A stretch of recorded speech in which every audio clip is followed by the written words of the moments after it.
After our Christmas party, I hid in the closet to surprise my husband, but my daughter-in-law went in first and played a recording of a private conversation with him.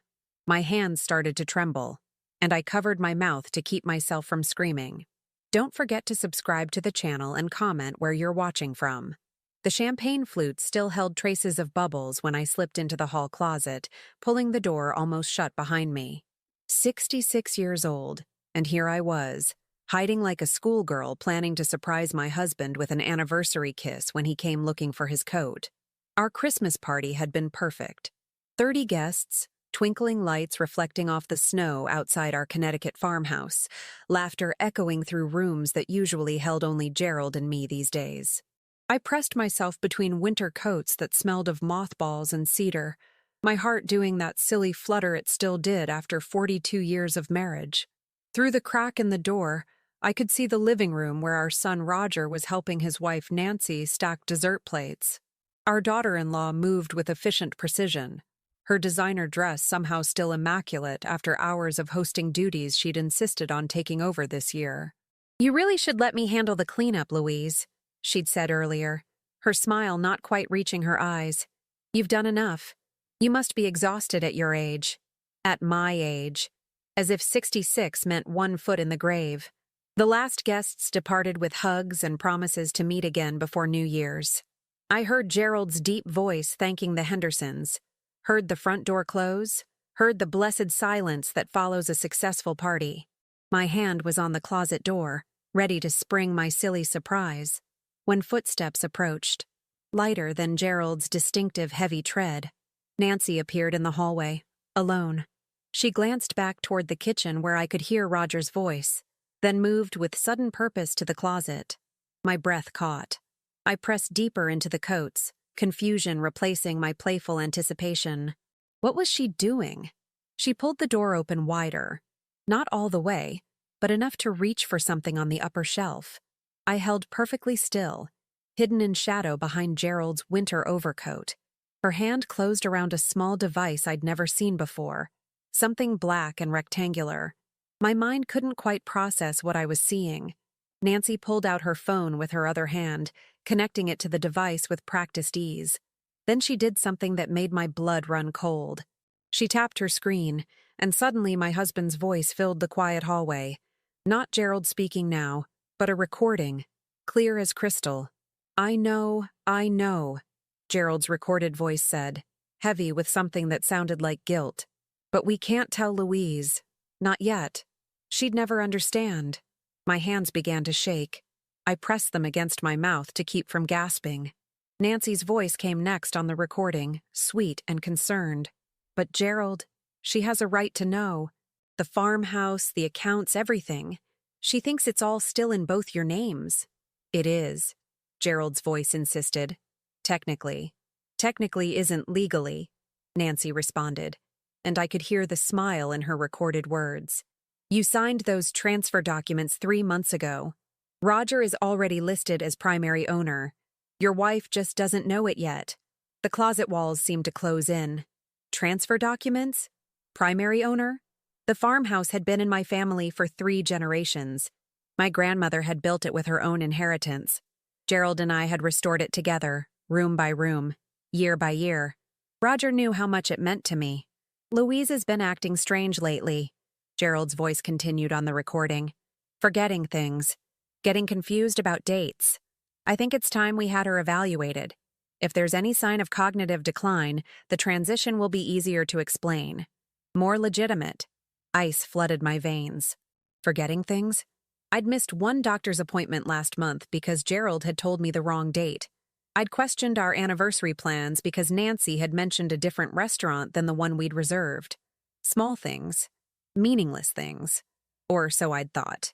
"You're doing the right thing," Nancy's recorded voice soothed.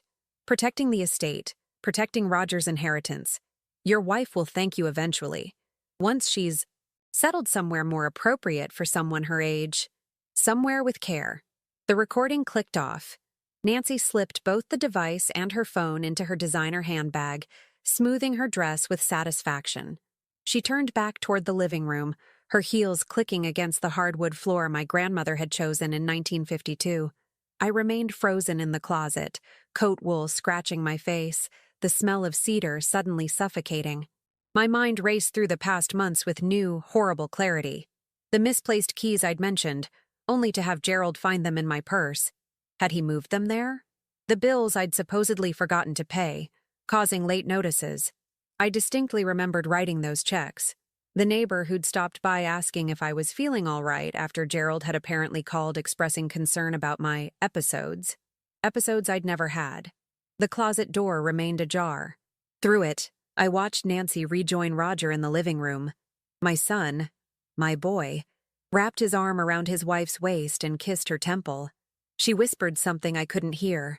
He nodded, glancing toward the hallway where Gerald's study door stood closed.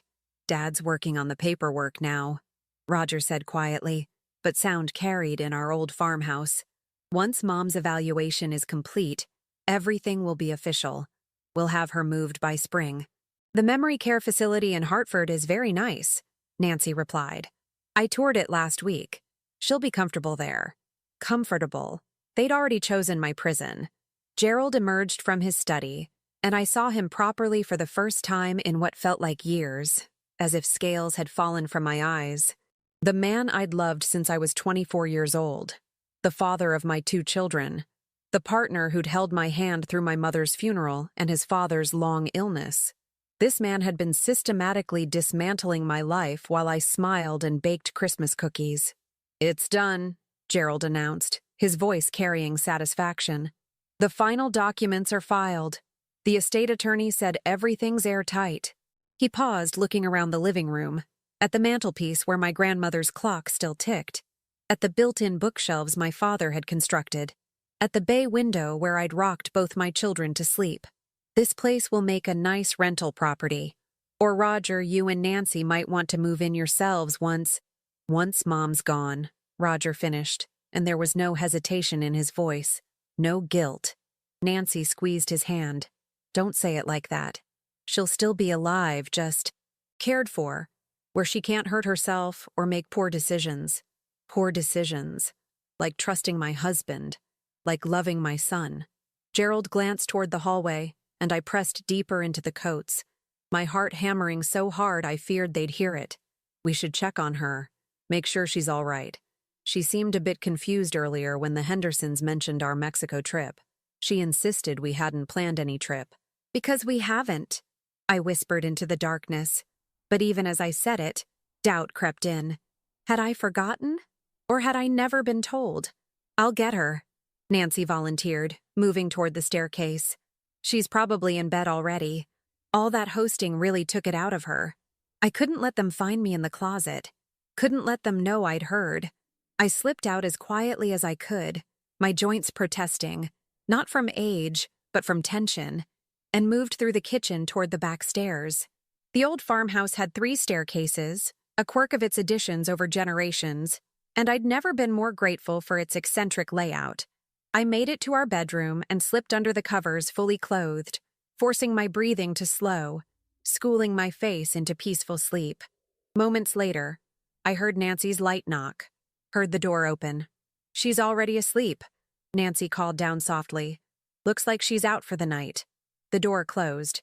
Their voices faded as they retreated downstairs, and I lay there in the dark, in the bed I'd shared with Gerald for over 4 decades, in the house my grandmother had built, and I understood with crystal clarity that everything I'd believed about my life had been a carefully constructed lie. But I also understood something else, something that made my hands stop shaking, and my mind begin to work with a cold, clear precision I hadn't felt in years. They thought I was weak, confused, easy to manipulate. They'd underestimated me because of my age, because I'd always been kind and accommodating. They had no idea who they were dealing with. In the darkness, I reached for my phone, hidden under my pillow, exactly where I'd left it. My fingers moved with steady purpose as I opened my voice memo app and began to replay the sounds it had captured. I'd pressed record before hiding in the closet, thinking only to catch Gerald's surprised laughter at my silly hiding game. Instead, I'd caught everything. Every word Nancy had said, every revelation her recording had contained. And more than that, I'd captured her admitting to the existence of that hidden recording device, to the manipulation, to the plot. My phone had been recording the whole time. I saved the file, backed it up to 3 different cloud services, and then I did something I hadn't done in months. I opened my email and began scrolling through old messages, looking at them with new eyes. The canceled appointments that had made me seem forgetful. The changed plans that had made me appear confused. The concerned messages from friends asking about my health issues. Every single one had originated from Gerald's account or from helpful forwarded messages from Nancy. I sat up in bed, my mind racing through 42 years of marriage, seeing patterns I'd missed. Gerald had always managed our finances, but I'd signed every document, understood every investment. Or had I? When was the last time I'd actually reviewed our accounts? When had I last checked the deed to the farmhouse? The house settled around me with familiar creaks and groans.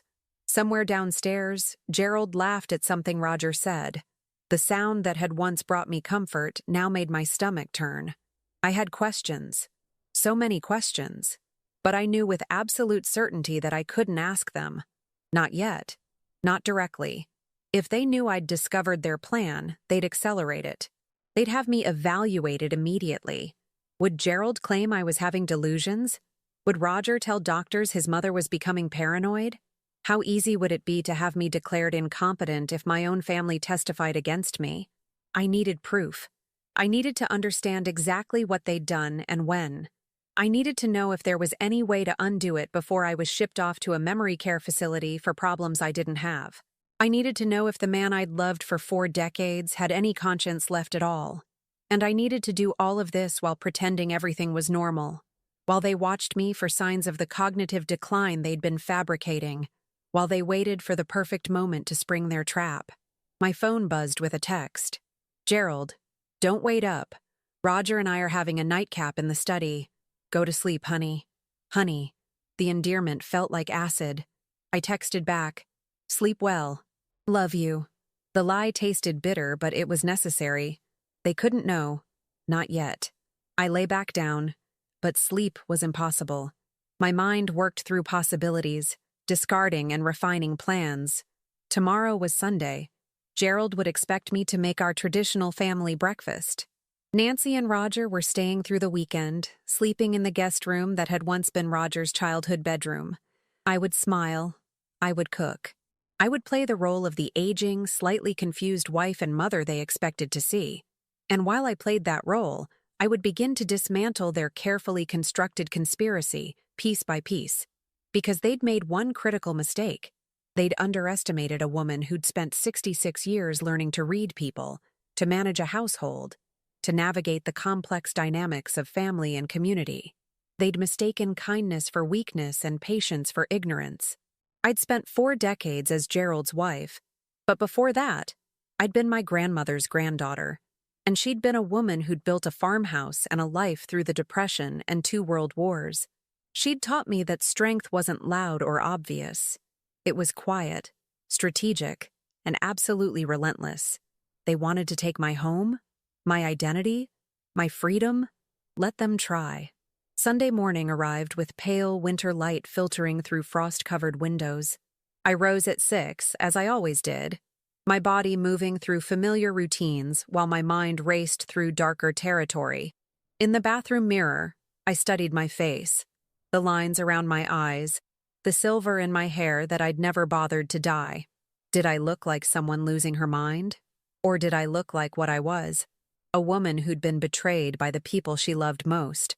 I dressed carefully in comfortable slacks and a soft sweater, the uniform of a grandmother preparing Sunday breakfast.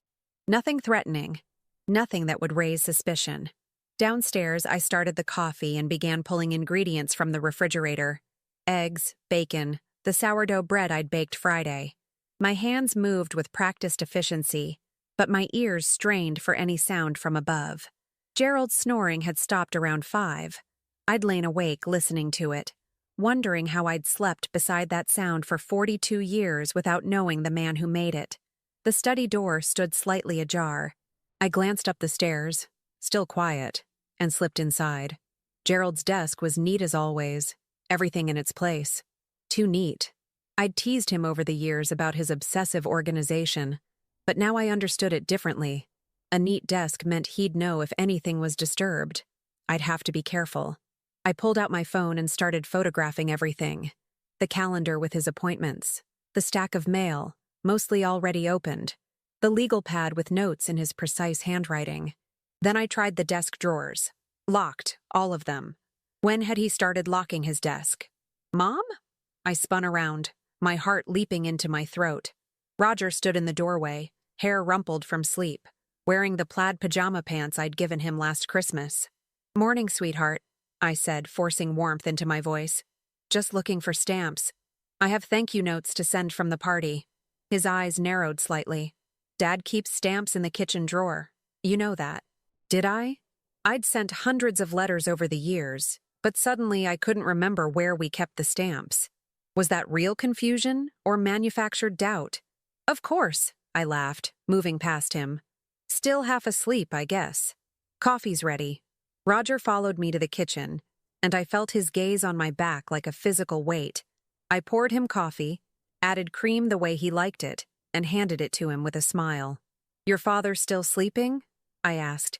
"He was up late working on some investment papers." Roger sipped his coffee, studying me over the rim.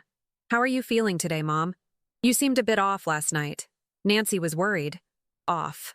The word landed like a small blade between my ribs. "I'm fine," I said lightly. "Maybe a bit tired from all the hosting. But it was a lovely party, wasn't it?"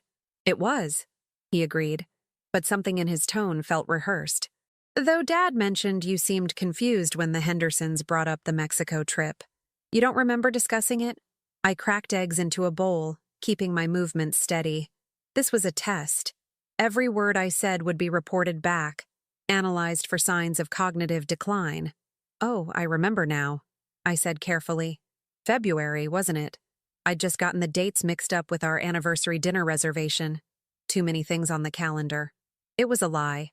I had no memory of any Mexico trip because there had been no discussion of one, at least not with me. But I couldn't say that. Couldn't give them ammunition.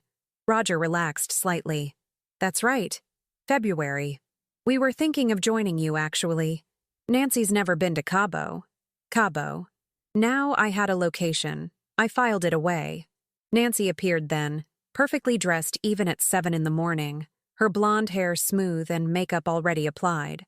"Something smells wonderful," she said, but her eyes went straight to Roger, a silent question passing between them. He gave her a small nod. Test passed. For now. Gerald came down minutes later, kissing my cheek with the same casual affection he'd shown for decades. "Morning, sweetheart. You're up early." "Couldn't sleep," I said truthfully. "Too much excitement from the party." We sat down to breakfast, and I played my role perfectly. The doting wife, the loving mother, the sweet grandmother asking about their plans for the holidays. But beneath the performance, I watched them. Really watched them. Nancy dominated the conversation, steering it subtly but relentlessly. When I mentioned needing to check our bank balance before ordering new curtains for the guest room, she interjected, "Oh, Louise, you should let Gerald handle the finances. You have enough on your plate." When I suggested Roger and I take a walk around the property to check the old oak tree that had worried me during the last storm, she stood immediately. "I'll come too. It's icy out there. You shouldn't go alone." She didn't want me alone with my son. Didn't want me asking questions she couldn't monitor. After breakfast, Gerald retreated to his study, and Roger helped Nancy clean up despite my protests. "You cooked, Mom. Sit down. Relax." I sat at the kitchen table with my cooling coffee, feeling useless in my own home. Through the window, I could see the barn where my grandfather had kept horses, now empty except for storage. The fields stretched beyond, covered in snow, bordered by the stone walls my great-grandfather had built stone by stone. My phone buzzed. A text from my daughter, Jane, who lived in Oregon with her wife and their teenage twins. "Hope the party went well. Sorry we couldn't make it. FaceTime later? Jane." My stomach tightened. Did she know? Was she part of this? Or had they kept it from her too? I texted back. "Party was lovely. Yes, let's talk soon. Miss you." Then I opened my email, searching for anything from Gerald's attorney. Nothing in my inbox. But what if he'd set up filters? What if important emails were being redirected? I needed access to his computer, needed to see our bank accounts, needed to find those transfer documents he'd mentioned. But how could I do any of that with 3 people watching my every move? The doorbell rang. "I'll get it," Nancy called, already moving toward the entrance. Through the kitchen doorway, I watched her open the door to a woman in a professional gray suit, carrying a leather portfolio. "Mrs. Morrison?" the woman asked. "I'm Dr. Sheila Aldridge. I believe your husband scheduled an appointment?" My blood ran cold. Nancy's smile was brilliant. "Oh, yes. Thank you so much for coming on a Sunday. Louise," she called toward the kitchen. "Dr. Aldridge is here." I stood slowly, my mind racing. This was it, the evaluation Gerald had mentioned on the recording. They were moving faster than I'd anticipated. Gerald emerged from his study, his expression carefully arranged into concern. "Louise, honey, Dr. Aldridge is a neuropsychologist. I've been worried about some of the memory issues you've been having, and I thought it would be good to get a professional opinion, just to be safe." The trap was closing. If I refused, I'd seem defensive, paranoid, classic signs of cognitive decline. If I agreed, I'd be walking into an evaluation designed to find problems whether they existed or not. I looked at the doctor, at Gerald, at Nancy's satisfied smile, at Roger hovering uncertainly in the background. My son looked uncomfortable, at least. That was something. "I'm not sure what memory issues you mean," I said carefully, directing my words to Dr. Aldridge. "But I'm happy to talk with you." "Wonderful," Dr. Aldridge said warmly. "Is there somewhere private we could sit?" "The living room," Nancy suggested quickly. "It's comfortable and quiet, but not private." The living room opened directly onto the kitchen and hallway. They'd be able to hear every word. "Actually," I said, "I'd prefer the sunroom. It's my favorite spot in the house." The sunroom was at the back of the house, separated by 2 doors. Harder to eavesdrop. Dr. Aldridge nodded. "That sounds perfect." I led her through the house, feeling Gerald's eyes on my back. In the sunroom, surrounded by windows overlooking the snow-covered garden, I sat in my usual chair. Dr. Aldridge took the seat opposite, pulling out a tablet and a few printed forms. "Mrs. Morrison, I want you to know this is just a preliminary conversation," she began. "Your husband expressed some concerns about occasional forgetfulness, confusion about dates and plans. These things are common as we age, and often they're completely benign. But it's good to establish a baseline." "What specifically did my husband tell you?" I asked. Dr. Aldridge consulted her notes. "Missed appointments, misplaced items, confusion about planned trips, difficulty following conversations. He mentioned you seemed disoriented at your Christmas party. Each item was a carefully planted lie or a misrepresentation of a manufactured incident." "Doctor, may I ask you something?" I leaned forward, keeping my voice calm and clear. "If someone wanted to make another person appear cognitively impaired, what would be the most effective methods?" Her eyebrows rose. "That's an unusual question." "Is it?" I pulled out my phone, opening the voice memo I'd recorded. "Before we continue this evaluation, I'd like you to hear something." I played the recording. Not all of it. Just the portion where Nancy's device had captured Gerald discussing my evaluation and the need to have me settled somewhere more appropriate. Dr. Aldridge's expression shifted from professional neutrality to sharp attention. When the recording ended, silence filled the sunroom. "Mrs. Morrison," Dr. Aldridge said slowly, "this conversation has taken an unexpected turn. What you've just played for me suggests a concerning situation, but it's not within my purview to what? To acknowledge that my husband may be orchestrating a fraudulent diagnosis?" I kept my voice level. "Doctor, I don't know if you were aware of his intentions, but I am not experiencing cognitive decline. I am, however, experiencing a family conspiracy to remove me from my home and my assets." Dr. Aldridge closed her tablet. "If what you're saying is true, you should contact an attorney. I can't proceed with this evaluation under these circumstances. Will you tell my husband that?" She hesitated. I'll tell him I don't believe an evaluation is warranted at this time, based on my conversation with you. You seem fully oriented, articulate, and capable. What he does with that information is his choice. It wasn't enough, but it was something. Thank you. We emerged from the sunroom to find Gerald, Roger, and Nancy clustered in the kitchen, their conversation stopping abruptly as we appeared. That was quick, Nancy said, her smile tight. Dr. Aldridge addressed Gerald directly. Mr. Morrison, I've spoken with your wife, and I don't see any indication of cognitive impairment that would warrant further evaluation at this time. She's sharp, oriented, and functioning well. If you have concerns in the future, you're welcome to contact me. But for now, I don't believe my services are needed. Gerald's face went carefully blank. I see. Well, thank you for coming. After Dr. Aldridge left, the silence in the kitchen was thick enough to choke on. I don't understand, Gerald said finally, his voice edged with frustration. Louise, you've been so forgetful lately. The doctor should have what? I interrupted gently. Found problems that don't exist? Nancy's expression hardened. Mom, we're only trying to help. You have to admit you've been off lately. Have I? I looked at each of them in turn. Or have I simply been paying more attention? Roger shifted uncomfortably. Mom, what's that supposed to mean? I could have confronted them then. Could have played the rest of the recording, demanded explanations, fought it out in the open. But I'd learned something important from Dr. Aldridge's visit. They were moving forward with or without medical justification. The evaluation had been a formality, a rubber stamp they'd hoped to collect. If I fought now, they'd adapt. They'd find another doctor, another angle. They'd accelerate their plans before I could mount a proper defense.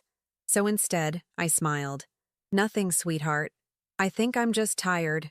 Maybe I'll lie down for a bit. I retreated upstairs, feeling their eyes on me, knowing they were already regrouping, planning their next move. In my bedroom, I sat on the edge of the bed and pulled out my phone. I needed help, but who could I trust? Jane was 3,000 miles away. My closest friends would never believe me. Gerald was beloved in our community, the picture of a devoted husband. And if I went to the police, what would I say? That my family was planning to commit me? Based on what evidence? A recording that could be dismissed as a misunderstanding? No. I needed something concrete. Documents. Financial records. Proof of the property transfer. I opened my laptop and tried to access our bank accounts. Password incorrect. I tried 3 more combinations, all rejected. Gerald had changed the passwords. I tried our brokerage account. Same result.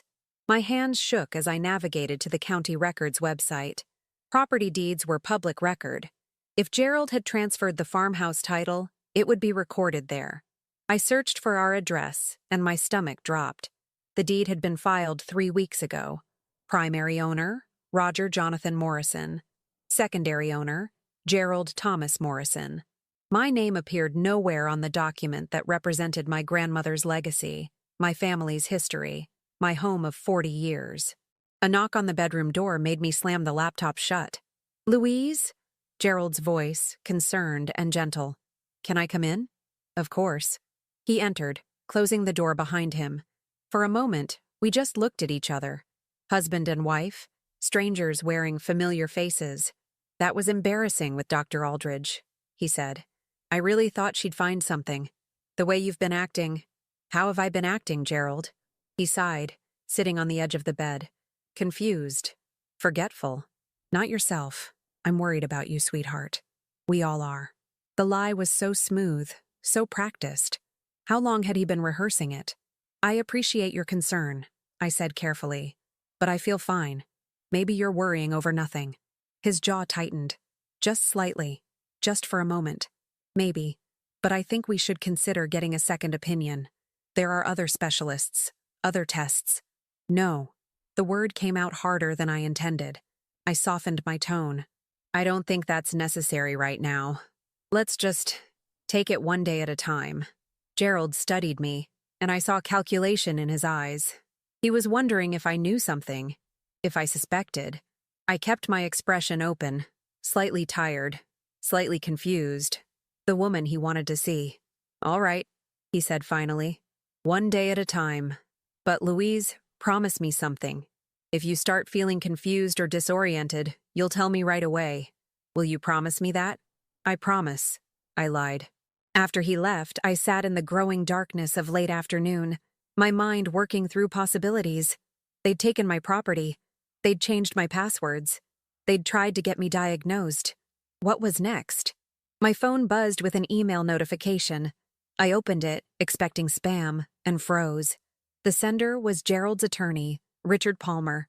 The subject line read, Morrison Estate Planning, Final Documents. But the email wasn't addressed to Gerald. It was addressed to me, marked as sent accidentally to my address instead of Gerald's similar email. A simple typo that had exposed everything. I opened the message, my heart pounding, and began to read the attachment, a complete summary of the estate transfer, the power of attorney documents awaiting my signature, the application to Hartford Memorial Care Facility, and a timeline. A timeline that ended with my involuntary commitment in 6 weeks. Outside my window, snow began to fall again, covering the farmhouse grounds in white. Beautiful, deceptive, like the life I'd thought I had. I had 6 weeks to fight back, 6 weeks to prove I was competent, to reclaim my property, to expose the conspiracy that had been woven around me by the people who were supposed to love me most. 6 weeks before I lost everything. Monday morning arrived with brutal clarity. Roger and Nancy had finally left, their departure filled with concerned hugs and whispered conversations with Gerald that stopped whenever I entered a room. I smiled through it all, waved from the porch as their car disappeared down the long driveway, and then I got to work. Gerald had a board meeting in Hartford. I'd seen it on his calendar during my brief study visit. He'd be gone from 9 until at least 3. That gave me 6 hours. Drive carefully, I said, kissing his cheek as he gathered his briefcase and coat. The roads might still be icy. I'll be fine. He paused at the door, studying me with that new wariness I'd seen since Dr. Aldridge's visit. What are you planning to do today? Oh, the usual. Some reading.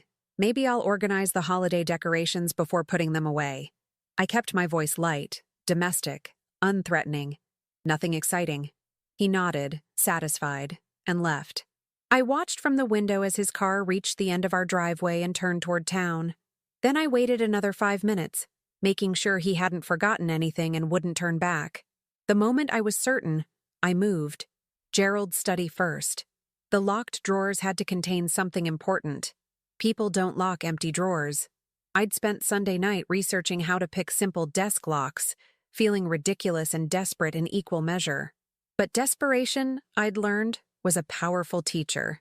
The first drawer opened after 3 minutes of fumbling with a paperclip and a bobby pin. Inside, files. So many files.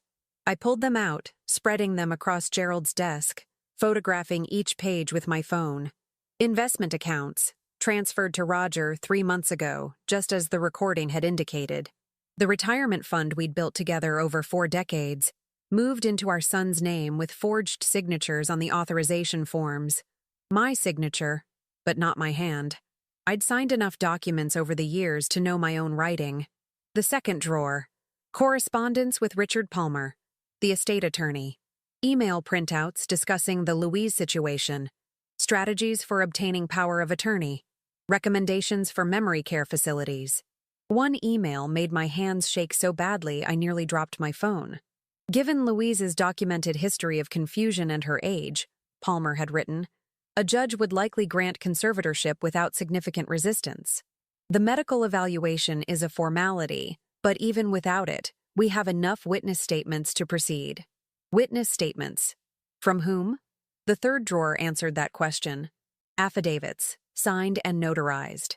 Our neighbor, Martha Henderson, stating she'd witnessed me wandering the property at odd hours, seeming disoriented. Our handyman, Robert Walsh, claiming I'd forgotten conversations we'd had about repairs and had repeatedly asked him the same questions. Dr. Susan Park, our family physician, noting my increasingly frequent concerns about memory lapses during appointments. All lies, or were they? I pressed my palms against my eyes, trying to remember. Had I walked the property at night? Yes. During last summer's heat wave, I'd taken evening strolls. Disoriented? No. Enjoying the cooler air. Had I asked Robert about repairs? Of course. We'd discussed replacing the barn roof multiple times because I wanted multiple quotes. That wasn't confusion. That was due diligence. Dr. Park's statement was the most troubling. I did remember mentioning memory concerns, but only because Gerald had been pointing out my supposed lapses so frequently I'd started questioning myself. I'd asked the doctor if stress could cause forgetfulness, if this was normal aging. She'd reassured me it was, but apparently she'd documented those conversations very differently in her notes. I photographed everything, my anger building with each page. This wasn't a spontaneous plan. This was a months-long campaign, carefully orchestrated with multiple people involved, some knowingly, some manipulated into participation. But why? The farmhouse was valuable, yes, but Roger had a successful career. Nancy came from money. Her family owned a chain of dental practices across Connecticut. Why would they need to steal from me? The bottom drawer held the answer. Loan documents. Roger had borrowed against expected inheritance to invest in some tech startup. $300,000, due in full by March 1st. The startup had failed. He was facing bankruptcy unless he could liquidate assets, specifically the farmhouse and the investment accounts that had been in Gerald's and my name. My son wasn't just stealing from me. He was desperate. And Gerald, my husband, had enabled it all. Why? I dug deeper, finding older documents, and there it was. Gerald's own failing investment. He'd lost nearly half our retirement fund in a series of bad stock decisions, hidden from me behind password-protected accounts and forged statements.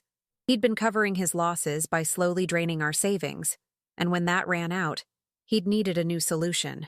Erasing me from the picture gave them access to everything without my knowledge or consent. I sat in Gerald's chair, surrounded by evidence of betrayal, and felt something inside me harden into steel. This wasn't about a farmhouse anymore. This was about two men who decided an older woman was easier to eliminate than to be honest with. My phone rang, shattering the silence. Jane's photo filled the screen. I almost didn't answer. I was too angry, too hurt, and I didn't trust my voice. But Jane called so rarely during work hours that I picked up. "Mom?" Her voice was tight with concern. "I just got the strangest email from Dad." My heart rate spiked. "What did it say?" "He wants me to sign something. A statement about your mental health.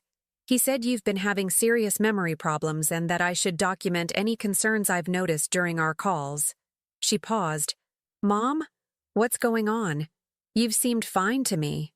Relief flooded through me so intensely I felt dizzy. Jane didn't know. More than that, she was questioning it. "Sweetheart," I said carefully, "I need you to do something for me, and I need you to trust me. Don't sign anything.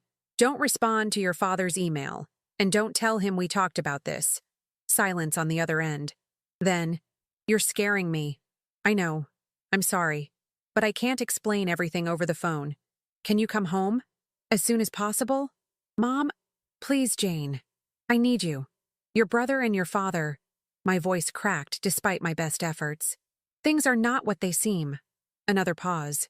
I could hear her breathing, thinking, deciding whether her mother was paranoid or telling the truth. "I can get a flight tomorrow," she said finally. "But Mom, if this is something serious, shouldn't we involve the police?" "Not yet. I need to show you something first. I need you to see the evidence." "Evidence of what?" "Of why your father thinks having me declared incompetent is worth destroying our family." The words hung in the air between us. 3,000 miles and a lifetime of trust. "I'll be there tomorrow evening," Jane said quietly. "Don't do anything until I arrive. Promise me." "I promise." After we hung up, I looked at the clock. 11:30. I had hours before Gerald returned, and I wasn't done. I copied every file from his computer onto a flash drive, using techniques I'd learned from YouTube videos watched on my phone at 3 in the morning. I photographed his calendar, his contact lists, his email folders. Then I carefully returned everything to its place, relocking the drawers. In our bedroom, I checked the closet where Nancy had hidden her recording device. It was gone. She'd taken it with her. But I searched anyway. running my hands along shelves, checking pockets, looking for anything else they might have planted. I found it in Gerald's nightstand. A small camera, disguised as a clock, pointed directly at the bed. How long had it been there? What had they been recording? I left it in place. Removing it would alert them. Instead, I adjusted it slightly so it pointed at the wall, a subtle shift they might not notice immediately. Then I went to the kitchen and did something I hadn't done in years.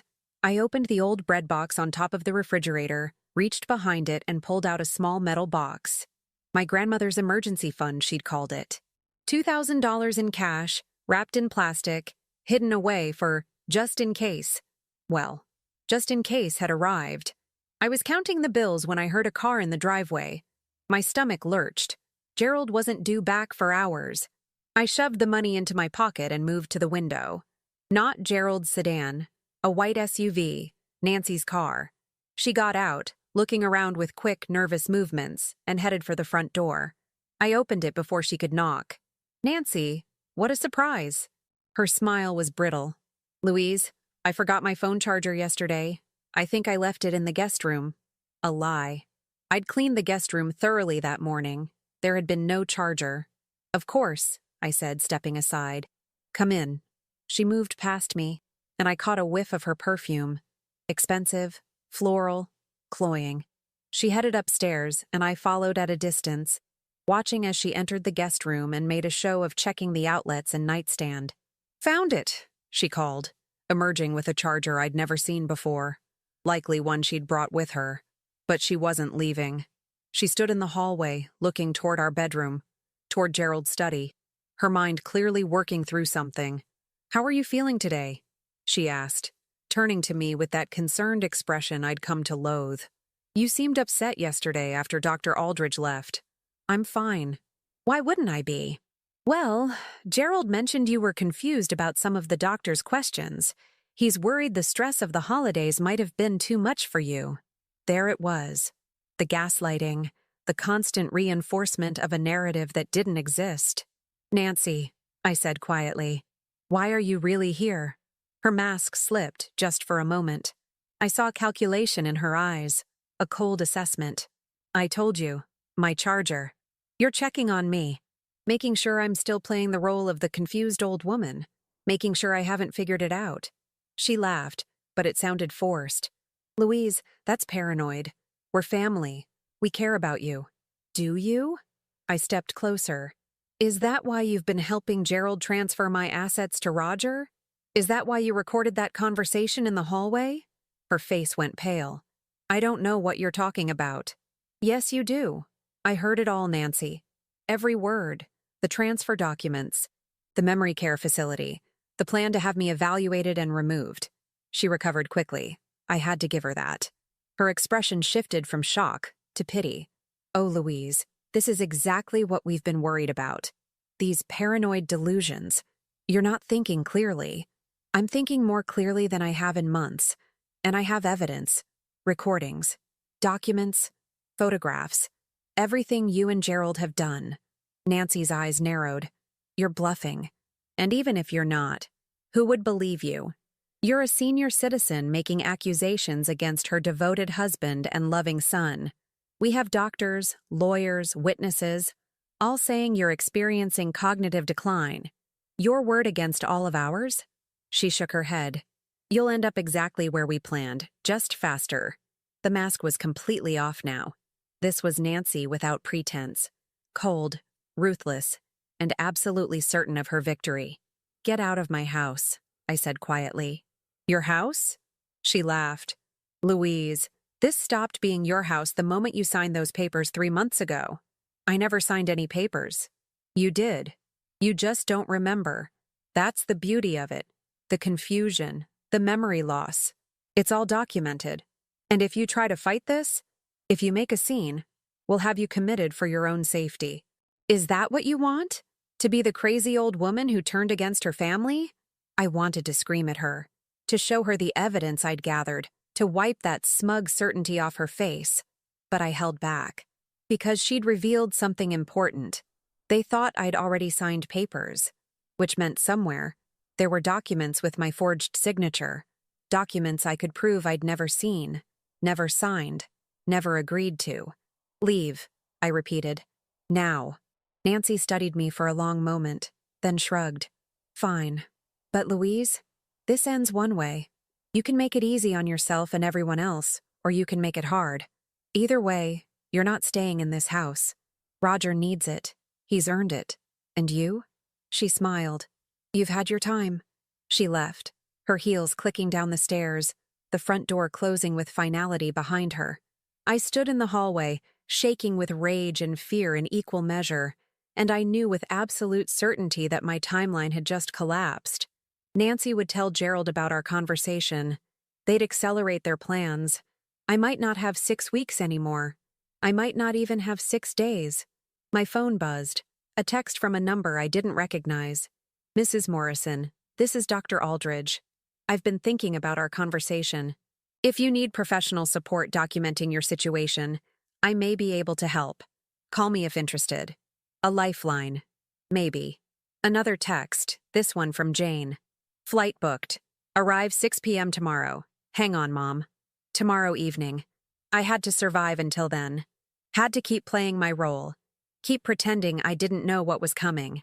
I went downstairs and started preparing dinner, my hands moving through familiar motions while my mind raced through scenarios.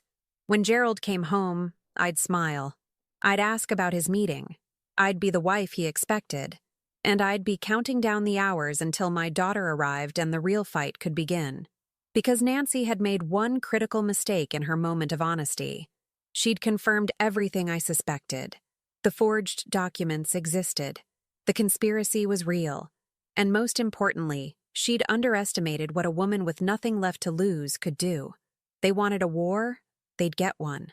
But it would be fought with evidence and witnesses, with lawyers and documentation, with every ounce of intelligence I'd accumulated over 66 years of living. I'd spent my life being kind, being accommodating, being the peacemaker. That woman was gone.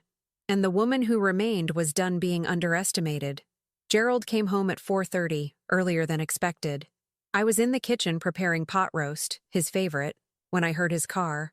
Through the window, I watched him sit in the driver's seat for several minutes, phone pressed to his ear, his face animated with frustration. Nancy had called him. I was certain of it. I stirred the gravy and waited. He entered through the mudroom, his expression carefully neutral by the time he reached the kitchen. Something smells good. Pot roast. I thought we could use a nice dinner. Just the two of us. He set his briefcase down, studying me with that new wariness that had become permanent. How was your day? Quiet. I did some reading. Took a nap. The lies came easily now. Nancy stopped by to get her phone charger. It was nice to see her. His shoulders relaxed slightly. So Nancy hadn't told him everything. Or if she had, he was waiting to see what I'd reveal. That's nice, he said. Listen, Louise. I need to talk to you about something important. Here it was. I turned from the stove, wiping my hands on a towel, and gave him my full attention. Gerald pulled out a chair at the kitchen table. Sit down, sweetheart. I sat, my pulse quickening despite my outward calm.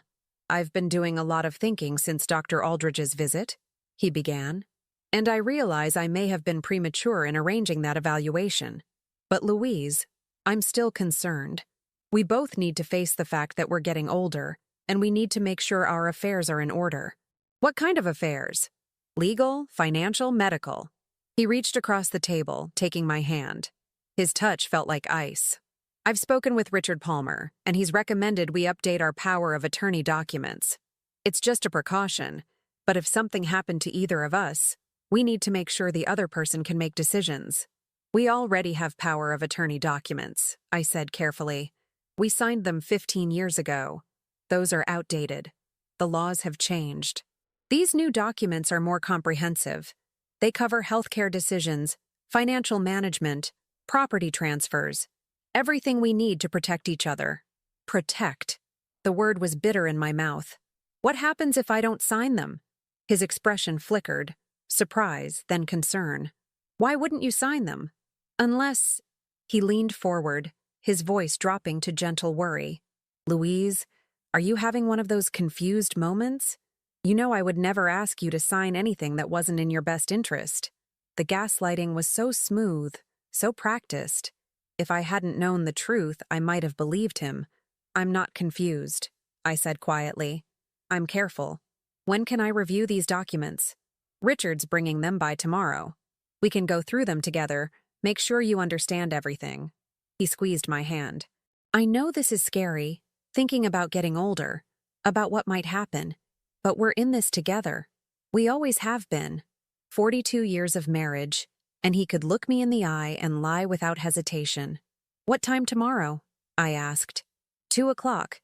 He'll come to the house. Gerald stood, kissing the top of my head. I'm going to wash up before dinner. As soon as he left the room, I pulled out my phone and texted Jane. Lawyer coming tomorrow at 2 p.m. with documents. Need you here before then. Can you come earlier? Her response came seconds later. We'll try to get morning flight. Don't sign anything. I deleted the text exchange and slipped my phone back into my pocket just as Gerald returned. Dinner was torture. I chewed pot roast that tasted like sawdust and made conversation about nothing. The weather, the Hendersons' new puppy, whether we needed to order more firewood. Gerald played his part perfectly, the attentive husband concerned about his aging wife. After dinner, he retreated to his study. Just a few emails, he said. I'll be up soon. I cleaned the kitchen, then went upstairs. But instead of going to our bedroom, I slipped into the guest room and called Dr. Aldridge from the number she'd texted me. She answered on the second ring. Mrs. Morrison, I'm glad you called. You said you might be able to help document my situation. I did. And I've been thinking about it more. What you played for me on Sunday, if that recording is authentic, and if you're telling the truth about not experiencing cognitive decline, then what's happening to you is elder abuse, financial exploitation at minimum, possibly false imprisonment if they succeed in having you committed. The clinical terms made it real in a way it hadn't been before. My husband's attorney is coming tomorrow with power of attorney documents. They want me to sign them. Don't, Dr. Aldridge said sharply. Mrs. Morrison, once you sign those documents, they can legally control everything. Your finances, your health care, where you live, and based on what I heard in that recording, they will use those powers immediately. I won't sign, but they're not going to accept that. My daughter-in-law basically threatened me today. She said if I fight them, they'll have me committed for my own safety. Silence. Then, do you have somewhere safe you can go? Family? Friends? My daughter's flying in tomorrow morning. But doctor, I need more than a place to hide. I need to prove they've been lying about my mental state. I need evidence that I'm competent. I can provide that. I can do a comprehensive evaluation, document everything, provide testimony if needed. But Mrs. Morrison, you need to understand. If your husband has already convinced other medical professionals that you're impaired, this becomes a he said, she said situation. You need more than my evaluation. You need proof of the conspiracy itself. I have recordings, documents, photographs of everything in my husband's study. Good. But you also need to secure your legal rights before they move forward. Have you contacted an attorney? No, I don't know who to trust. My husband knows every lawyer in this county. Then you need to go outside the county. I can recommend someone. Julia Winters, she's in New Haven. Specializes in elder law and financial abuse cases. She's aggressive, and she doesn't back down. I wrote down the number Dr. Aldridge gave me, my hand shaking. This was real now. I was building a case, assembling a team, preparing for war. Mrs. Morrison, Dr. Aldridge said quietly, I want you to know, what you're doing takes tremendous courage. Many people in your situation wouldn't fight back. They'd let themselves be erased because it seems easier than standing up to their own family. I spent 66 years learning who I am, I said. I'm not letting them erase that because it's convenient for them. After we hung up, I sat in the darkness of the guest room and called Julia Winters' emergency line. A recorded message said she'd return calls within 24 hours. I left a message, trying to summarize my situation in 2 minutes, knowing I sounded paranoid and desperate. I was about to hang up when a voice interrupted the recording. Mrs. Morrison, this is Julia Winters. I'm actually working late. Tell me what's happening. Relief flooded through me. I told her everything. The recording, the forged documents, the conspiracy, the timeline. She listened without interruption, and when I finished, she was quiet for a long moment. "How fast can you get to my office?" she asked. My husband is downstairs. He's watching me. "Tomorrow then. First thing. Before the other attorney arrives. Can you do that? My daughter's flying in. I need to pick her up from the airport." "Bring her with you. What time does she land?" "Around noon." "Perfect. My office at 8 a.m. Don't tell anyone where you're going. Don't bring anything that has GPS tracking. Assume your phone is monitored. Can you get access to a different vehicle?" I thought of my neighbor, Martha Henderson, who'd signed one of those affidavits against me. But Martha was gone for the winter, staying with her daughter in Florida. Her car would be in her garage. "Yes, I can get a car." "Good. Mrs. Morrison, I need you to listen carefully. What you're describing is a coordinated effort to defraud you of your assets and your freedom. These people are not going to stop because you ask nicely. They're going to escalate. So we need to move faster than they do. Understand?" "Yes. 8 a.m. Don't be late." I hung up and sat in the darkness, my heart pounding. Tomorrow, everything would come to a head. Either I'd gain the upper hand, or I'd lose everything. Downstairs, I heard Gerald's study door open, heard his footsteps on the stairs. I slipped out of the guest room and into our bedroom, changing into my nightgown, climbing into bed. When he entered, I pretended to be reading. "Good book?" he asked. I looked at the cover, something I'd grabbed from the nightstand without thinking. A mystery novel about a woman who discovers her husband is trying to kill her. "Very good," I said. Gerald got ready for bed with his usual routine, and I watched him in the bathroom mirror, this stranger wearing my husband's face. When had he become someone I didn't know? Or had he always been this person, and I'd simply refused to see it?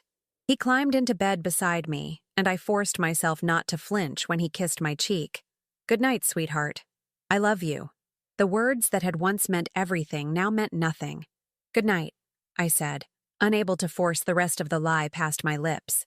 I lay awake long after his breathing deepened into sleep, watching shadows move across the ceiling, planning my escape route for the morning. At 3 a.m., I slipped out of bed and went downstairs, moving through the dark house with the familiarity of 40 years. In the kitchen, I found our spare car keys, including the set for Martha's garage that she'd given us years ago for emergency access. I packed a bag with the flash drive containing copies of all Gerald's documents, the recordings on my phone, printouts of everything I'd photographed.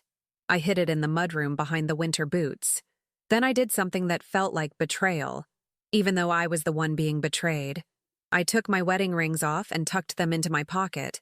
If I needed to pawn them, if I needed cash they couldn't trace, I would. They were just metal and stones. They didn't mean what I'd thought they meant. At 4 a.m., Gerald's phone buzzed on his nightstand. I heard him stir, reach for it, then get up quietly and go into the bathroom. Through the door, I heard his whispered voice. "I understand. Yes. Tomorrow then. I'll make sure she signs." When he came back to bed, I kept my breathing steady, pretending sleep. At 6, my own phone rang. Jane's number. "Mom?" Her voice was thick with worry. "My early flight got canceled. There's weather moving in. I won't be there until late tonight at the earliest."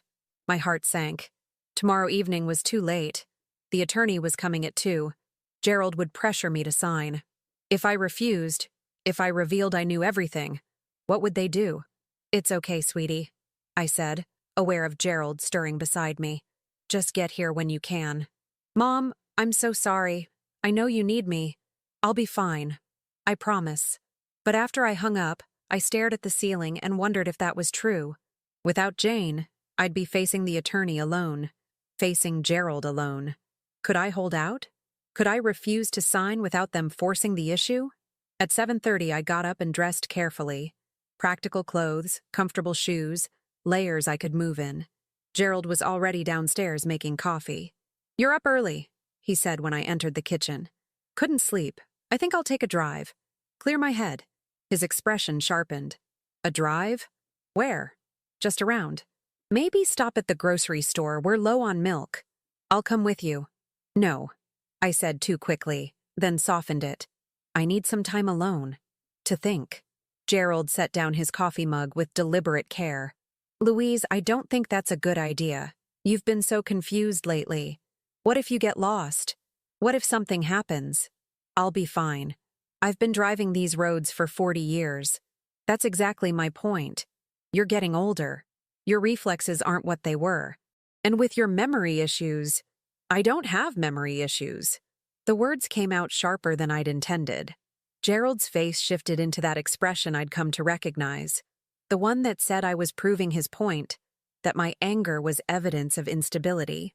Sweetheart, he said gently, you're upset. You're not thinking clearly. Why don't you sit down, have some coffee, and we can talk about this calmly? I looked at him, really looked at him, and saw the trap closing. If I insisted on leaving, he'd call it irrational behavior. If I got angry, he'd call it emotional instability. If I gave in, I'd be admitting defeat. You're right, I said, forcing calm into my voice. I'm just feeling anxious. Some coffee sounds good. I sat at the table while Gerald poured, but my mind was racing. I needed to get to Julia Winters's office, needed to establish legal protection before the other attorney arrived. But Gerald was watching me now, suspicious and alert. I checked the time, 7:45. Julia Winters expected me at 8. My phone buzzed. A text from an unknown number. This is Julia Winters. If you can't make it to my office, I can come to you. But we need to meet before 2 p.m. Confirm location ASAP. Gerald glanced at my phone. Who's texting you this early? Spam, I said, deleting the message as he watched. But I'd memorized the number. Louise, Gerald said, sitting across from me. I need you to be honest with me. Are you feeling all right? Really? It was a test. Everything was a test now. I'm scared, I said truthfully. I'm scared of getting old, of losing myself, of being a burden. You could never be a burden.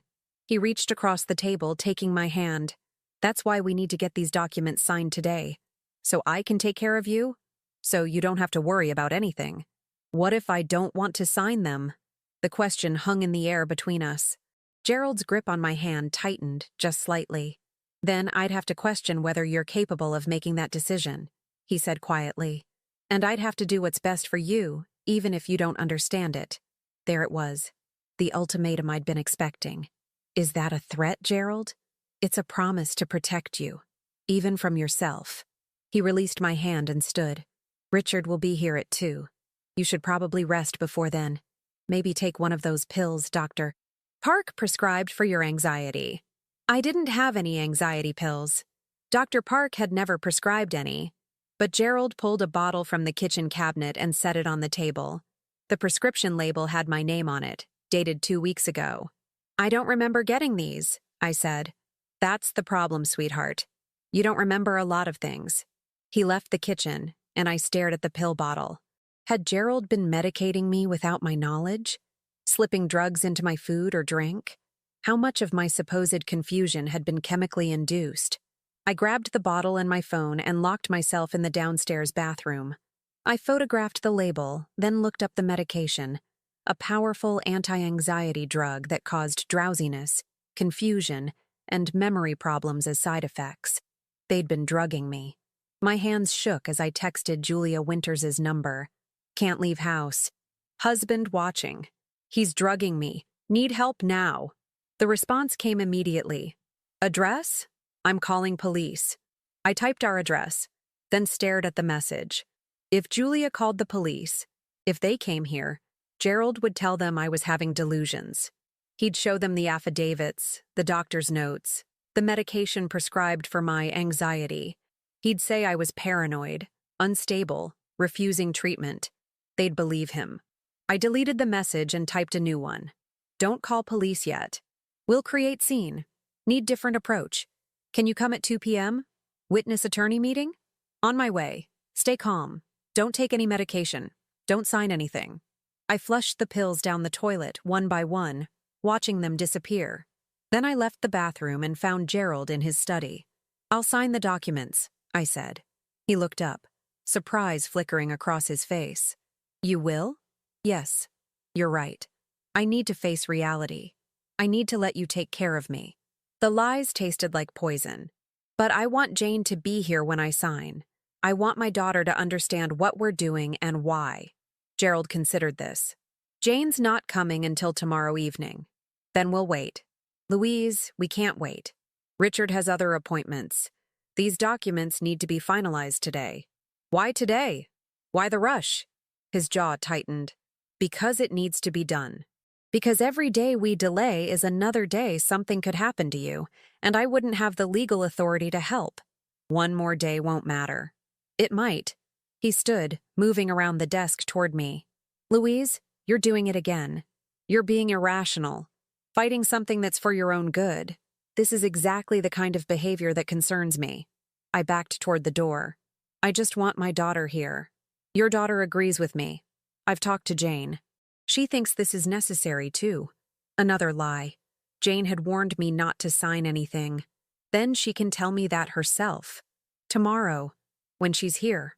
Gerald's expression shifted into something I'd never seen before. Cold fury, barely contained. You're not going to make this easy, are you? I'm not trying to make anything hard. I just want... What you want doesn't matter anymore. The words exploded out of him and I flinched. You're sick, Louise. You're losing your mind, and you're too confused to see it. So, I'm going to do what needs to be done, whether you cooperate or not. He moved toward me, and for the first time in 42 years of marriage, I was afraid of my husband. I ran. I made it to the mudroom before Gerald caught my arm. Not roughly, he was too smart for that, but firmly enough that I couldn't pull away. Louise, stop. You're being hysterical. Let go of me. Not until you calm down. You're going to hurt yourself. I wrenched free and grabbed my coat from the hook, my bag from behind the boots. Gerald's eyes widened when he saw the bag, saw that it had been packed and hidden, saw that I'd been planning this. What is that? His voice went quiet, dangerous. What's in that bag? My things. I'm leaving. You're not going anywhere. He moved between me and the door. Louise, think about what you're doing. You're confused. You're scared. But running away isn't the answer. I'm not confused. I know exactly what you've been doing. The forged documents, the drugging, the conspiracy with Roger and Nancy. I know all of it. His face went carefully blank. Those are paranoid delusions, sweetheart. This is exactly what Dr. Park warned me about. Dr. Park, who wrote false notes about appointments I never had? Who prescribed medication I never agreed to? I pulled the pill bottle from my pocket and threw it at him. You've been poisoning me. Making me confused so you could claim I was incompetent. Gerald's mask cracked. You don't understand. You're not thinking clearly. I'm thinking more clearly than I have in months. Because I stopped taking whatever you were putting in my food. The anxiety medication that wasn't for anxiety at all. I was trying to help you. You were so agitated, so paranoid. I was normal. You created the problems so you could solve them. You and Roger needed my assets to cover his debts, so you decided the easiest way was to erase me. The doorbell rang. We both froze. Gerald glanced toward the front of the house, then back at me. Don't answer that. Why not? Afraid of witnesses? Louise, I'm warning you. I pushed past him and ran to the front door. Through the window, I could see a woman in a sharp gray suit holding a briefcase. Not Richard Palmer. Julia Winters. I opened the door. Gerald arrived seconds later, putting on his concerned husband face like a mask. May I help you?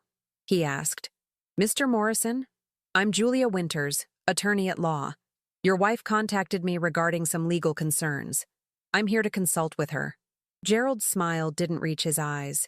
I'm afraid there's been a misunderstanding. My wife is experiencing some cognitive difficulties. She's not in a position to hire an attorney. Is that so? Julia turned to me. Mrs. Morrison, did you contact my office requesting legal representation? I did. And do you understand why you contacted me? Because my husband and son have been systematically transferring my assets to themselves through fraud and forgery. Because they've been drugging me to create symptoms of cognitive decline. Because they plan to have me declared incompetent and committed to a memory care facility against my will. Julia looked at Gerald. She seems quite articulate to me. She's having an episode, Gerald said smoothly. These paranoid delusions, they come and go. Our family physician has documented it extensively. I'm actually expecting our attorney at 2 o'clock to finalize some protective measures. Richard Palmer? Julia's smile was sharp. Yes, I'm familiar with his work. Interesting how often his clients' elderly spouses end up in managed care facilities shortly after signing over power of attorney. Gerald's facade slipped. I don't know what my wife told you, but your wife told me enough that I spent last night reviewing public records. The property transfer filed 3 weeks ago. The investment accounts moved into your son's name. The suspiciously timed affidavits from neighbors and medical professionals. Julia opened her briefcase. Tell me, Mr. Morrison, does your wife's signature look like this? She held up copies of the transfer documents. Gerald went pale. I have a handwriting expert standing by, Julia continued, as well as statements from several people who'd be very interested to know they supposedly witnessed documents they never saw. Martha Henderson, for instance. She's quite upset to learn someone used her name fraudulently while she was in Florida. Those documents are legitimate, Gerald stammered. Louise signed them. She just doesn't remember. Actually, I said quietly, I never signed anything, and I have proof. I pulled out my phone and played the recording from Christmas night. Nancy's voice filled the front hallway. The farmhouse, the accounts, everything. She thinks it's all still in both your names. Gerald's voice. It is. Technically. Nancy. Technically isn't legally. You signed those transfer documents 3 months ago. Roger is already listed as primary owner. Your wife just doesn't know it yet. Julia's expression was triumphant. Gerald's was devastated. You can't. He struggled for words. That's an illegal recording. It's inadmissible.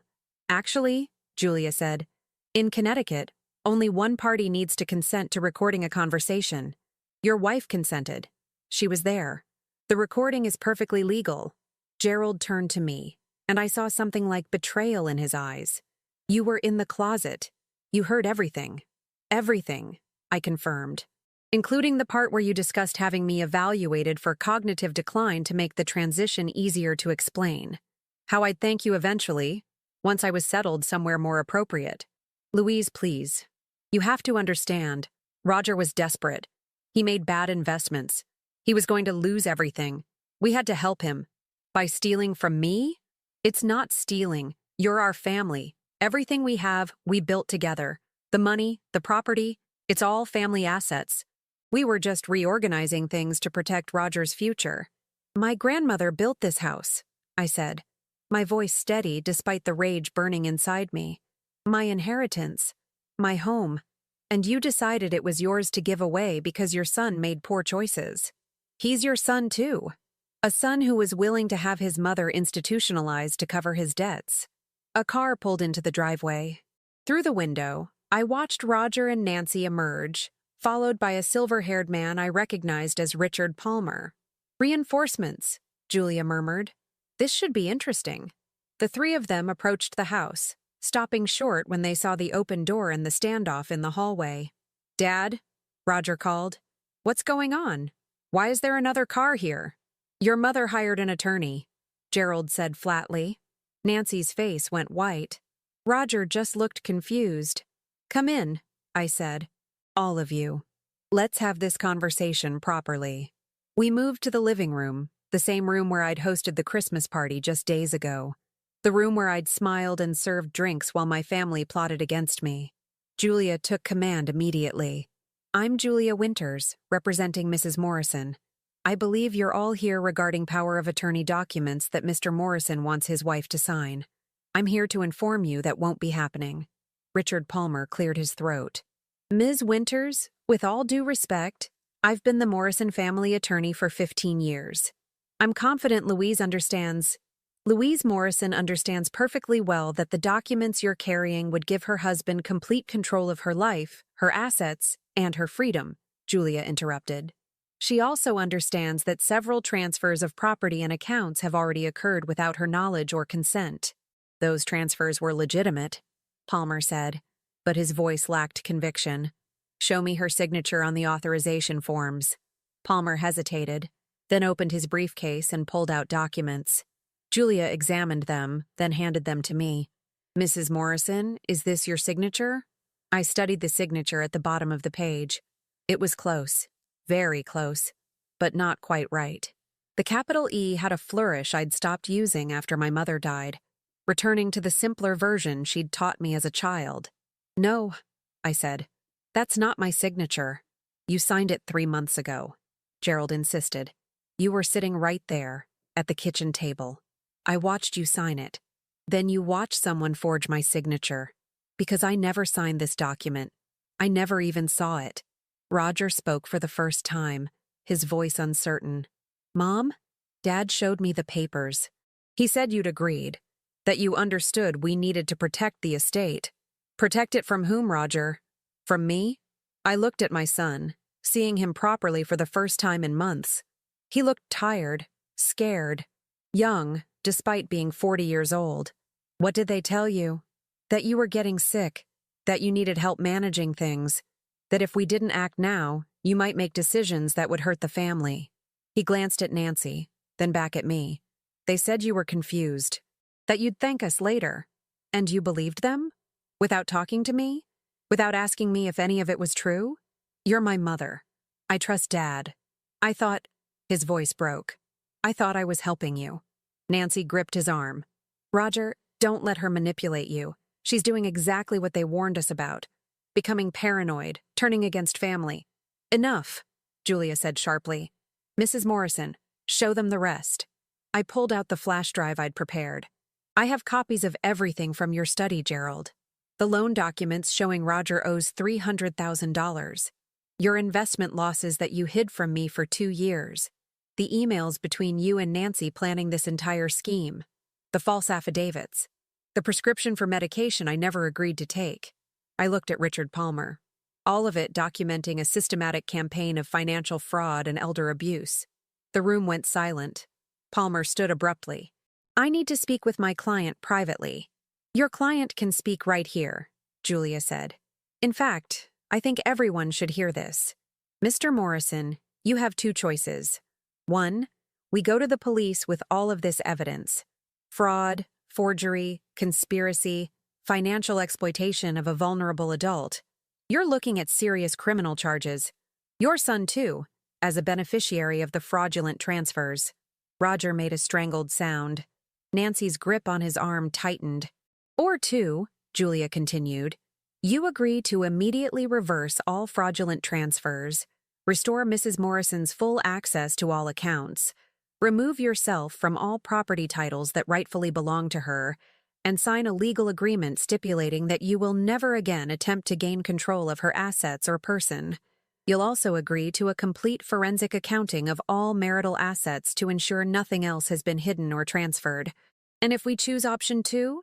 Gerald asked quietly. Then Mrs. Morrison won't press charges. You'll remain married if that's what you both want. But you'll do so with clear legal boundaries. And if you ever try something like this again, everything we have, every recording, every document, every piece of evidence, goes straight to the district attorney. Gerald looked at me with something like wonder. You were planning this, all along. You weren't confused or scared. You were gathering evidence. I was protecting myself, I said, from the man who promised to love and protect me until death do us part. I do love you. I was trying to steal my home, to drug me, to have me locked away. That's not love, Gerald. That's control. Richard Palmer was already packing up his briefcase. Gerald, I strongly advise you to accept Ms. Winters's terms, because if this goes to trial, you won't just lose. You'll go to prison. Gerald sat heavily on the sofa I'd reupholstered myself 5 years ago. He suddenly looked old, defeated. I accept the terms, he said quietly. Dad, Roger started. We accept the terms, Gerald repeated louder. All of them. Julia pulled out documents from her own briefcase. These are preliminary agreements. We'll need to formalize everything with detailed filings. But these establish the immediate reversal of fraudulent transfers and restoration of Mrs. Morrison's legal rights. Sign them. Now. Gerald signed without reading them. His hand shook as he wrote his name. Roger? Julia prompted. My son looked at me, his eyes wet. "Mom, I'm so sorry. I didn't know. I swear I didn't know it was like this." "You knew enough," I said quietly. "You knew I wasn't part of the decision. You knew your father was keeping secrets from me. You chose not to ask questions because you wanted the inheritance more than you wanted the truth. That's not fair. Sign the papers, Roger." He signed. Julia turned to Nancy. "You're not on the property titles, but you were part of the conspiracy. I want a statement from you acknowledging your participation, and I want that recording device you hid in the hallway closet." Nancy's face flushed. "I don't have—" "Don't lie. Give it to me now, or I add you to the criminal complaint as a co-conspirator." Nancy pulled the device from her purse with shaking hands. Julia collected all the signed documents, the recording device, and made notes on her tablet. "This is binding. Any violation, and we proceed with criminal charges. Mrs. Morrison retains sole ownership of this property. She has full control of all accounts that were in her name. Mr. Morrison, you'll remain in the house only if your wife agrees to it. Otherwise, you'll need to find other accommodations." She looked at me. "It's your choice, Mrs. Morrison. Do you want him to leave?" I looked at Gerald. At 42 years of marriage, at the father of my children, at the man who'd plotted to erase me. Part of me wanted to tell him to pack his bags and get out. Part of me just felt tired. "I need time," I said finally. "Time to think about what I want. What comes next?" "That's fair," Julia said. She handed me copies of all the documents. "Keep these safe. And Mrs. Morrison, you did this. You saved yourself. Not many people have that kind of strength." After they all left, Julia to her car, Palmer practically fleeing, Roger and Nancy retreating without a word, I stood in my living room with Gerald. "I never meant to hurt you," he said. "But you did. You meant to erase me, to make me doubt my own mind, to take everything my grandmother built and give it to Roger without even telling me." I panicked. When I lost that money, when Roger came to me desperate, I panicked. And then it spiraled. Each lie needed another lie to cover it. Each step led to the next. Until suddenly we were here. You could have stopped at any point. You could have told me the truth. Would you have forgiven me? I thought about it honestly. I don't know. But at least you would have given me the choice. You would have treated me like a partner instead of an obstacle. Gerald nodded slowly. "What happens now?" "Now you sleep in the guest room. Now I decide whether 42 years of marriage is worth saving after you tried to destroy me. Now I figure out who I am without you." "And us?" "There is no us right now. There's you and there's me, and we're living in the same house because I'm choosing to allow it." "But Gerald?" I looked him in the eye. "If you ever try anything like this again, if you ever make me doubt myself or lie to me or conspire behind my back, I will end you. Legally, financially, completely. Do you understand?" "I understand." He left the room and I sank onto the sofa, my body finally releasing the tension I'd been holding for days. My phone buzzed. A text from Jane. "Got an earlier flight. Landing in 2 hours. Is everything okay?" I smiled through unexpected tears. "Everything's fine.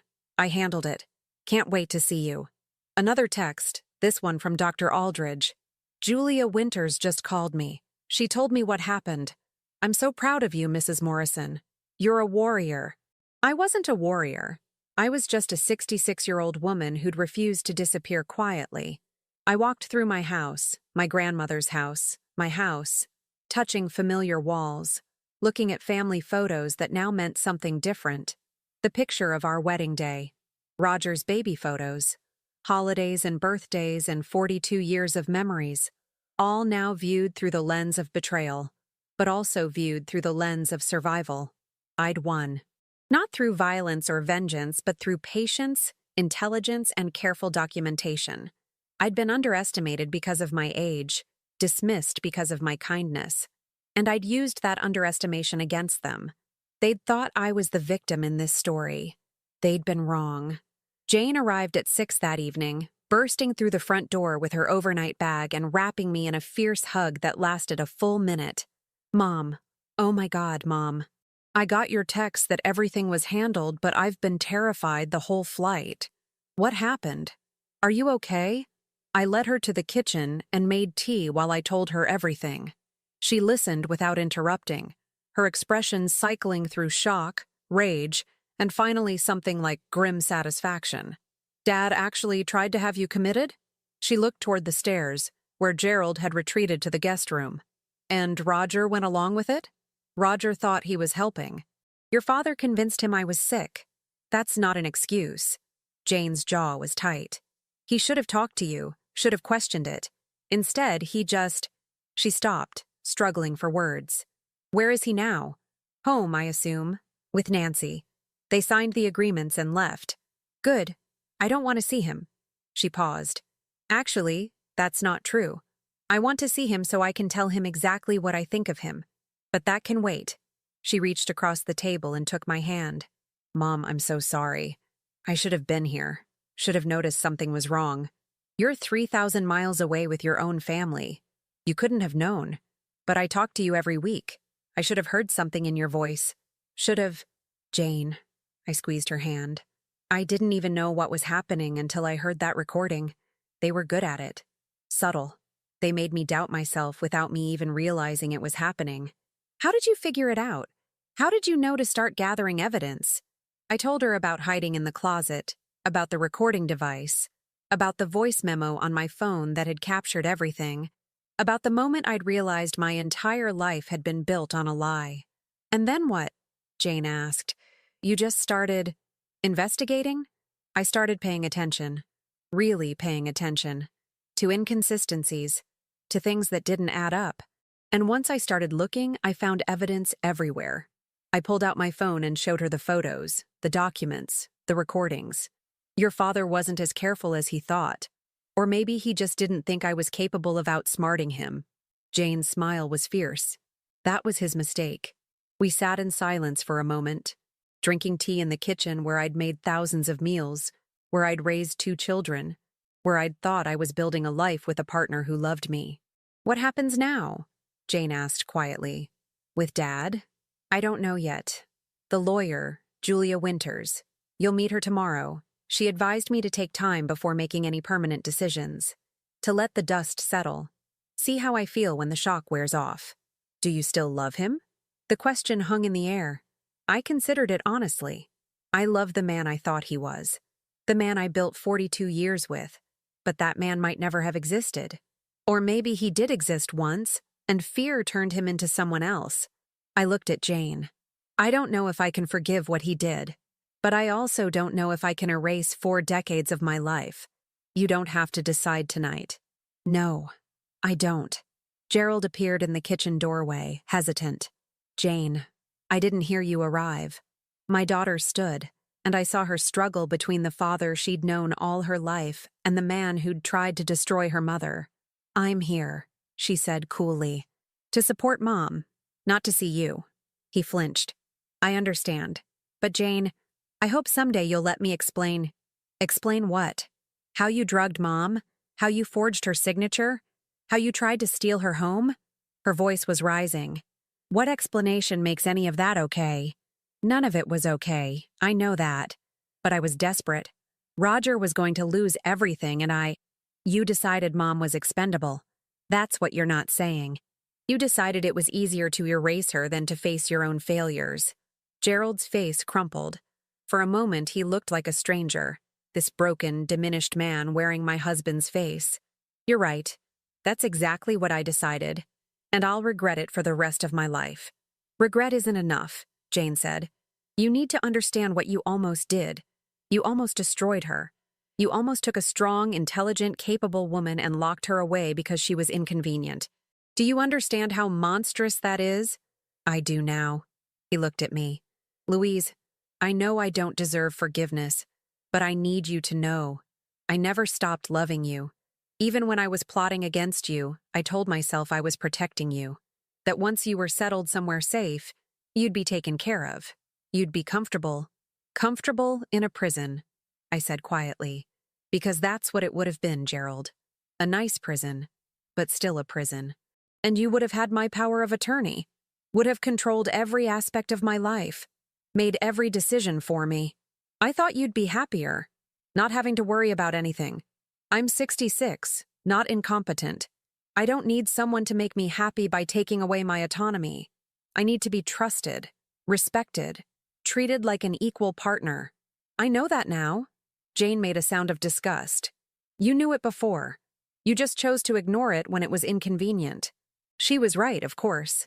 But looking at Gerald, at the father of my children, at the man I'd shared most of my life with, I saw something I hadn't expected to see. Genuine remorse. Not the manipulative concern he'd shown before, but real, devastating understanding of what he'd done. It didn't excuse anything, but it was something. I'm going to bed, Jane announced. Mom, you should too. You look exhausted. She was right. I was exhausted down to my bones, not just from the past few days, but from months of subtle manipulation, of second-guessing myself, of living in a house where everyone was lying. I'll stay down here a while longer, I said. But you go ahead. Your old room is ready. After Jane left, Gerald and I stood in the kitchen, the silence between us heavy with everything unsaid. I'll move out if you want, he said finally. Tomorrow, if that's what you need. I don't know what I need yet. But Gerald, if you stay, things are different. I control my own finances, my own property, my own life. You don't make decisions for me. You don't protect me from things I'm capable of handling. We're equals, or we're nothing. We're equals, he said immediately. Whatever you want, however you want to structure this. And you get help, therapy, because what you did, the lying, the manipulation, the willingness to sacrifice me for Roger, that's not normal. That's not healthy. And I won't live with someone who might do it again. I'll go tomorrow. Find someone. I promise. I nodded, too tired to say more. I went upstairs, passing the guest room where Gerald would sleep, passing Jane's old room where I could hear her on the phone with her wife. I went to my bedroom, my grandmother's bedroom before it was mine, and lay down on the bed, still fully clothed. My phone buzzed. A text from Roger. Mom, can we talk? Please? I stared at the message for a long moment before responding. Not tonight. Maybe not for a while. I need time. His response came immediately. I understand. But Mom, I'm so sorry. I was stupid and selfish and I almost destroyed everything. I don't know how to fix it. You can't fix it, I typed. You can only be better. And it's going to take a long time before I trust you again. I know. I'll wait. However long it takes. And I set the phone aside and closed my eyes, but sleep wouldn't come. My mind kept replaying the past few days. The discovery, the investigation, the confrontation. I kept seeing Gerald's face when the recording played, Nancy's mask dropping, Roger's confused guilt. But mostly, I kept seeing myself, the woman in the closet, listening to her family plot against her, the woman who could have collapsed under the weight of that betrayal but chose instead to fight back, the woman who'd spent 66 years being kind and accommodating, and who'd finally learned that kindness didn't mean accepting abuse. I'd won, but it didn't feel like victory. It felt like survival. 3 weeks later, I sat in Julia Winters' office reviewing the final documents. Every fraudulent transfer had been reversed. Every account was back in my name. The farmhouse deed listed me as sole owner, with Gerald removed entirely per my request. You could have taken more, Julia said, reviewing the settlement. His retirement accounts, half the investments. You'd be entitled to them in a divorce. I don't want a divorce. Not yet anyway. I just want control of what's mine. And he's complying with everything? Completely. He's in therapy twice a week. He gave me access to all his accounts, all his passwords. He asks before making any decision that might affect me. I paused. It's strange. Like living with a stranger who looks like my husband. That might be who he always was. And you're just seeing it clearly now. I nodded slowly. Maybe. Or maybe he's become someone new. Someone who understands what he almost lost. I don't know if that's enough, but it's something. Julia closed the file. What about your son? Roger paid back the loan. He sold their summer house, took a second mortgage on their primary residence. Nancy wasn't happy about it, but he insisted. I smiled without humor. He calls every few days. Asks how I am. Doesn't push. I think he's starting to understand the magnitude of what he was part of. And you? How are you doing with all of this? The question surprised me. In all the legal proceedings, the document signing, the account transfers, no one had asked me that. I'm angry, I said honestly. I'm hurt. I'm betrayed. But I'm also proud? Is that strange? I'm proud that I fought back, that I didn't let them erase me. That's not strange at all. You did something most people in your situation never do. You recognized abuse, documented it, and stopped it. That takes incredible strength. Or incredible stubbornness. Julia laughed. Sometimes they're the same thing. I left her office and drove home through familiar roads, past the Henderson house where Martha was back from Florida and had apologized profusely for being manipulated into signing that affidavit. Past the church where Gerald and I had been married 42 years ago. Past the elementary school where both my children had learned to read. Everything looked the same, but I saw it all differently now. At home, I found Gerald in the kitchen making dinner, something he'd started doing without being asked, trying to contribute in small ways to a household he'd nearly destroyed. "Chicken piccata," he said. "Your favorite." "Thank you." We ate together in careful politeness, the easy intimacy of 4 decades replaced by cautious distance. After dinner, he cleaned up while I went to the sunroom with a book I'd been trying to read for weeks. Jane called, as she did every evening now. "How was the lawyer meeting?" "Final. Everything's settled legally. Now it's just life." "Are you keeping him?" The question was only half joking. "I don't know yet. Some days I think yes. Some days I think I'm being a fool. Most days I just don't know. There's no rush, Mom. You get to decide on your own timeline. Not his, not Roger's, not anyone's but yours." After we hung up, I sat in the sunroom watching snow fall across the fields my great-grandfather had cleared, the barn my grandfather had built, the gardens my grandmother had planted. 4 generations of women in this house, building and preserving and fighting for what was theirs. My grandmother had survived the Depression. My mother had survived losing her husband young, and I had survived my own family trying to erase me. We were strong women, the women of this house. Maybe that's what Gerald had forgotten. Or maybe he'd never known it at all. The sunroom door opened. Gerald stood there, uncertain. "Do you want company? Or should I leave you alone?" I considered. "You can stay."